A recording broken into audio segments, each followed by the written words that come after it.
Hello, welcome everyone to our episode today with James Muir. He's been involved in the sporting industry for over 15 years in Australia. Most recently, he's become the founder of a company called Treiner. Thanks for coming on.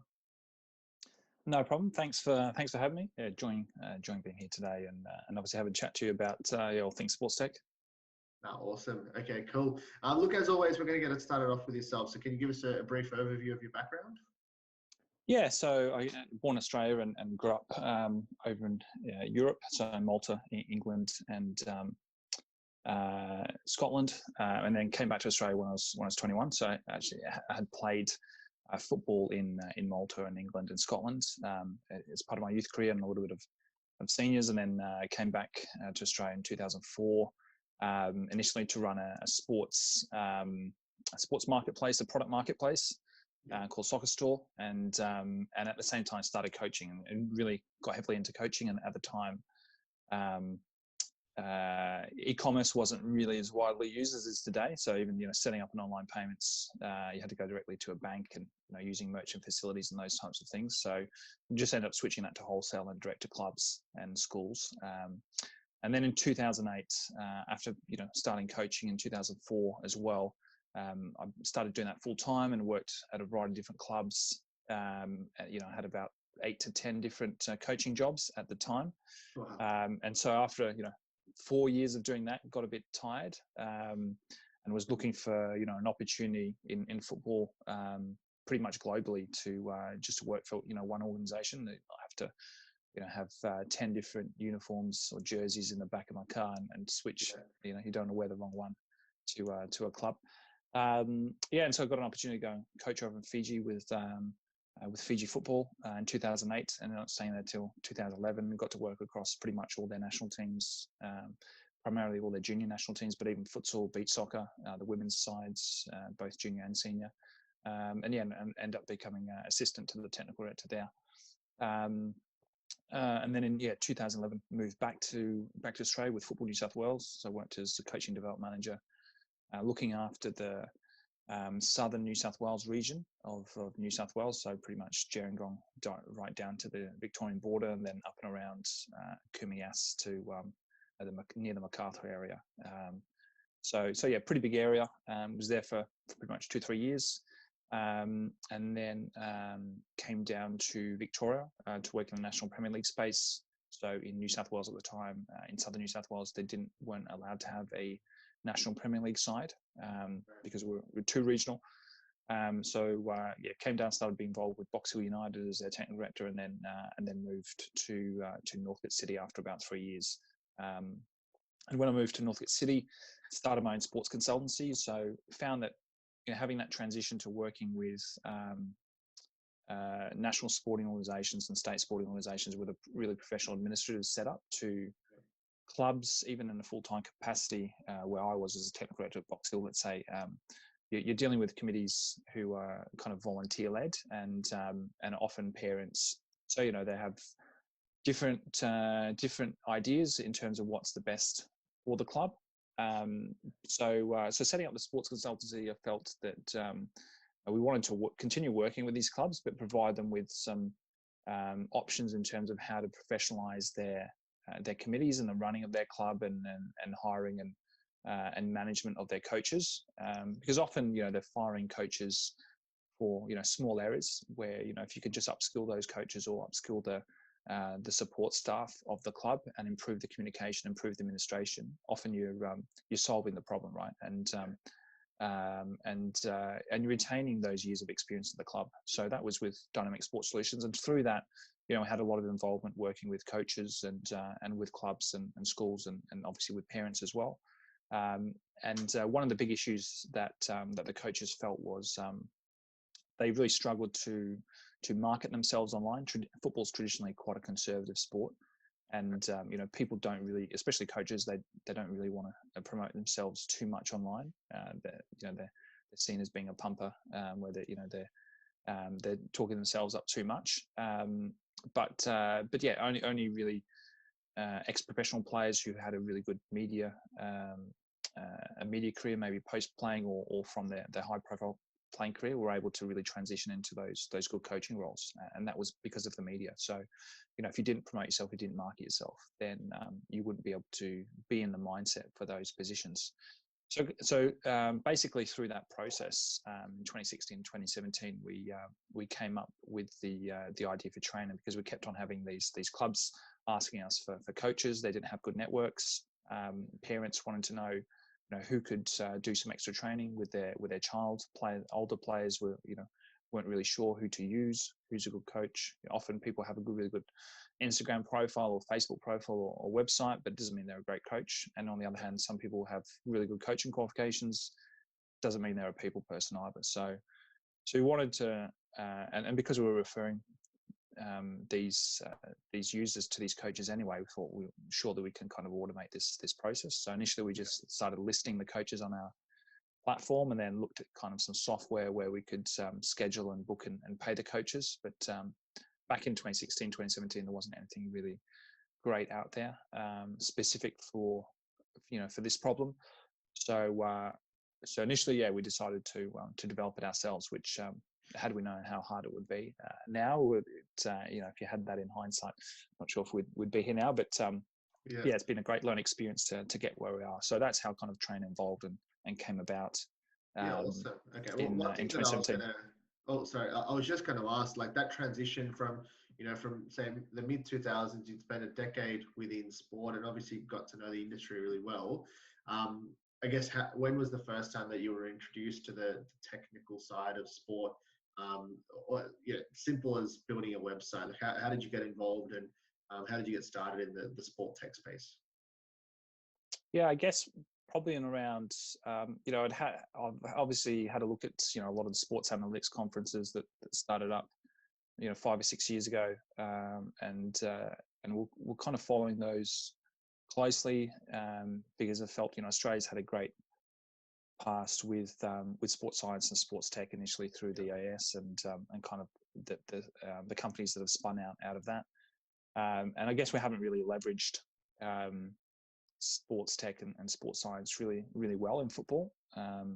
We're quite a conservative sport, and coaches are even more conservative.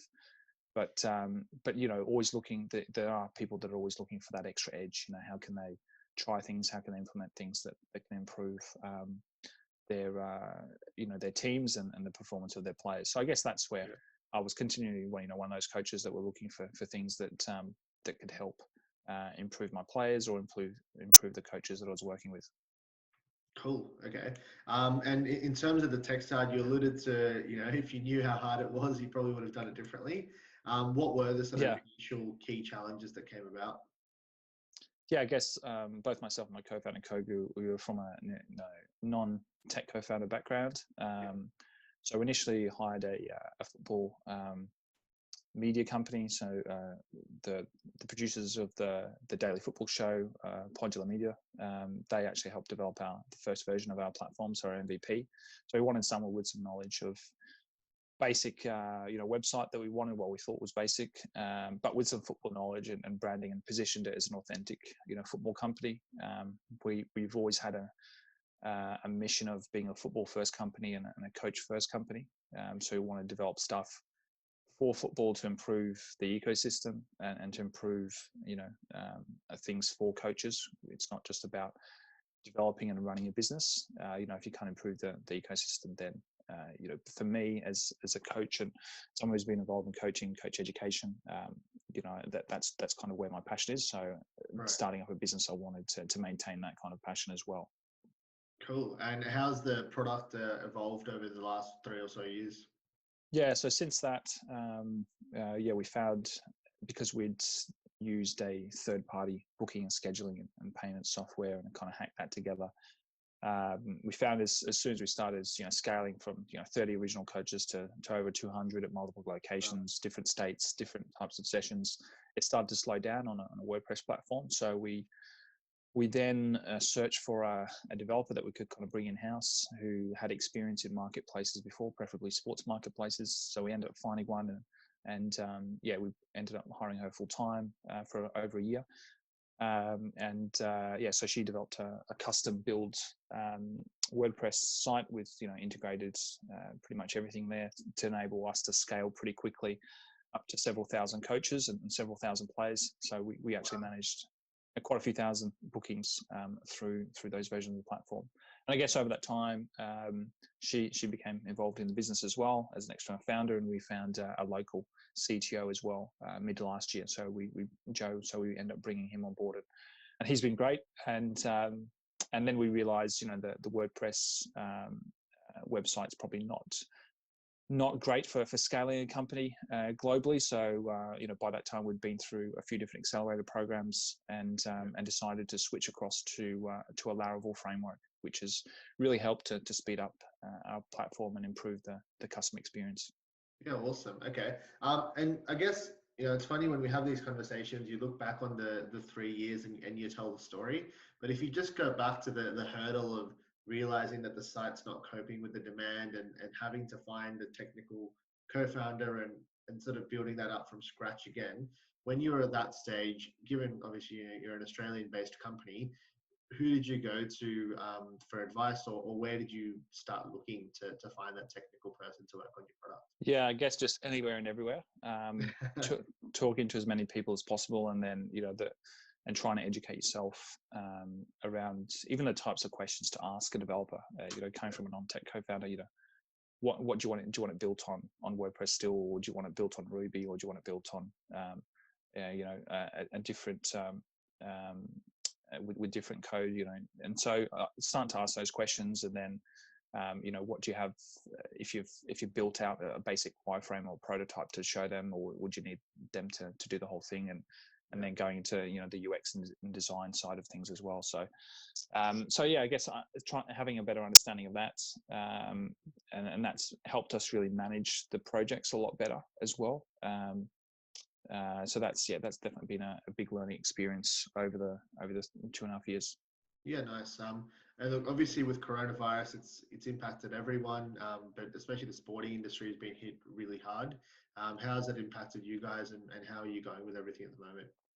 Yeah, so end of last year, around September school holidays, we rolled out a new feature for a lot of the larger coaches, so coaches with high profile or academies or camps providers, and also schools and clubs that had their own camps that they used to run. So we rolled out that feature. Initially, we tested with a few little clubs, and that brought in quite a lot of revenue. And then we'd had 30 clubs sign up for April to roll out their school holiday camps. So obviously that got cancelled. So we'd expected near to 6 figures in terms of revenue for April, the April period. So that's obviously had a big impact. But in terms of benefits, I'd say having a lot of the A-League players stood down, and W League players and coaches as well has meant that they've not been able to get paid, or they're not able to maintain their lifestyle with any government form of payments. And so we've been able to kind of jump on board and help those guys get a lot of extra bookings and start doing some coaching on the side during the downtime in terms of one-on-one coaching and some virtual training sessions as well. So we quickly implemented being able to offer Zoom training sessions, and with a proper Zoom background, not like the background I've got at the moment. Because as a coach, you don't want people to see your study or your bedroom or living room. So it should be a professional setup. So that's what I guess we looked to integrate pretty quickly, and we switched that on within 3 days. Yeah, wow. Okay. And the other thing that you mentioned when we had a chat last week, you mentioned with the startup accelerator programs, you've been through a couple of them. I guess firstly, what was the process in terms of talking to them and getting into one of them? And how did you find the experience overall? Yeah, so I guess we've had mixed experiences going through some of the accelerator programs. We've been through 3 or 4 now. Initially, we just started with the university accelerators. So obviously the benefits of that, you get some genuine equity free some funds there to develop, further develop or market your platform. You're getting co-working space, and often the mentoring is really key. So after going through the university ones, we ended up going through ASTN, so Australian Sports Technology Network one, end of last year and the start of this year. And so that was really good in kind of pushing us in terms of getting ready for to start to get investment. And yeah, we had a really good experience with ASTN. So I guess with the accelerators at different points in the business, the accelerators were kind of beneficial to kind of push us further along. But there's so much information in a short period of time that it's really hard to kind of capture all that information and practice it, especially when you're focusing on developing a pitch and developing your pitching technique and talking about your business rather than improving your tech platform or your marketing campaign. So from that perspective, it's kind of balanced, and often it's interesting. You're working with people that have different goals and objectives and agendas from you. So trying to often align those is sometimes different. They might have different lifestyles or different different family situations, and so there's a bit of that hustle. They expect you to hustle 24/7, which part of the reason for developing the platform in the first place was a lot of coaches don't want to be working 24/7. They don't want to have those 8 jobs working for different clubs and schools and doing private sessions. They don't want to be working every evening and every weekend. And I guess, yeah, so we did have some challenges with some of the accelerators, I guess, over that mindset.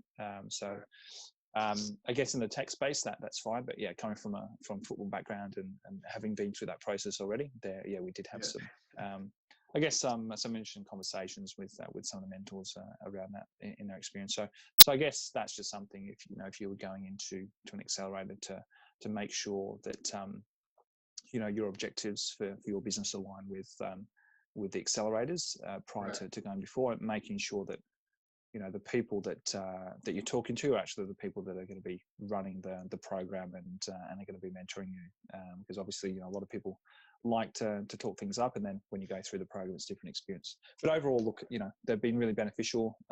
Without the programs we definitely wouldn't be where we are here today. Yeah, nice. Okay. And I think again, going back to it, like, looking back on it, you've summarized it really well.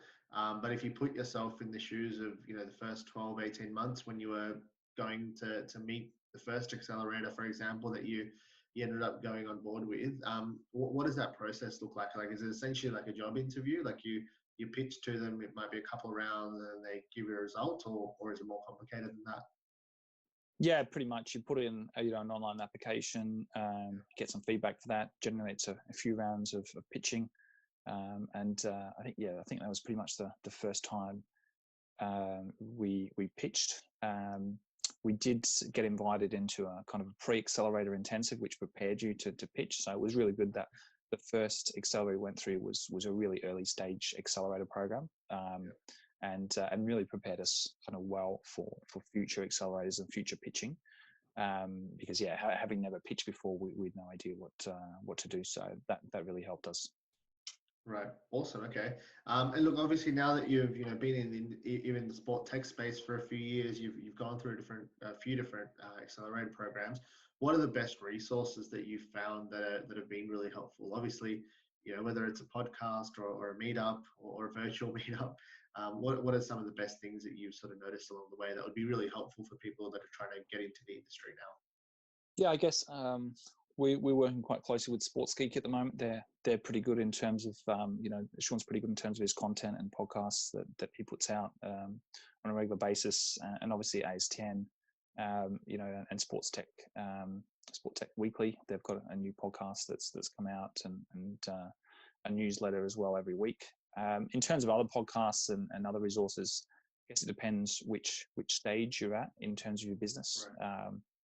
I mean, at the moment, we're listening to a lot of growth podcasts and a lot of stuff from Lenny Druchitsky, who was formerly from Airbnb and a few other companies. So he was head of growth there. So so that's been quite good. But I guess, yeah, when we first started, we were listening to different things, and that's just evolved, and we just kind of switch up what we listen to and learn from over time, and the different stage of where our business is at.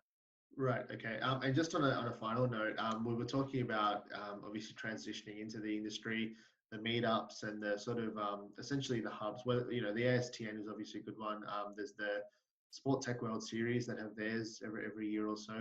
Were there any others that I guess more like locally are easier to sort of make that initial introduction? Because I find that in Sydney it can. There are a couple, but obviously being relatively new to the industry, it's not something that's really easy to get into. How did you find that process? Yeah, so down in Victoria, I've been involved in a few of the Startup Victoria events. They hold like a Founder Connect one, which is really good. And LaunchVic have a variety of different programs. So they fund a lot of accelerators. They've got a lot of different programs that they fund as well.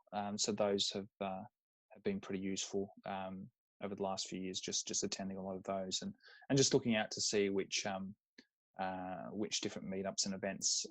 The problem with a lot of the meetups, they're at 7 o'clock, 8 o'clock at night, and again, with a young family, not too keen to head to too many of those on a regular basis. I mean, if there's an importance, then happy to do that. But so sometimes send some of my co-founders who are a little bit younger than me, and they enjoy going to those and having a beer or two and chatting to some other people. Yeah, awesome. Okay, well, look, James, thank you so much for coming on. We'll have links to your profile on the site when we share this, and very keen to, I guess, stay in touch and see how you guys go over the next few months and years. Cheers. Thanks, Nicole. Thanks for the chat. Awesome. Thanks, James.